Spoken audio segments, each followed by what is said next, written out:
केसरी ही सर्व मंडळी घेऊन ते वानर सेना आता निघालेली शोध करताय की कुठल्या विवरामध्ये हा यज्ञ मांडला गेला आहे. अनेक राक्षस त्या यज्ञामध्ये विघ्न येऊ नये म्हणून रक्षणार्थ ठेवलेले आहे. त्या विवराच्या द्वारावर रक्षणी ठेवलेले आहे, गंधर्व ठेवलेले आहे. विभीषणाने बरोबर दिशा दाखवलेली आहे. त्या विवरापाशी आलेले आहे. विवराचं दार बंद आहे, यक्षिणी आहे तिथे. हनुमंताने फार मोठा भूभुपकार केलेला आहे आणि हा भूभुपकार इंद्रजिताने ऐकलेला आहे. पूर्णाहुती व्हायची वेळ आलेली होती आणि तसा इंद्र घाबरला की आता यज्ञ पूर्ण होईल की नाही.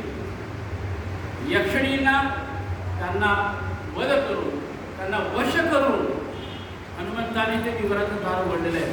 सर्व वानर सेना एकदम त्या विवरामध्ये घुसलेली आहे. जिकडे पहावे तिकडे वानर सेना.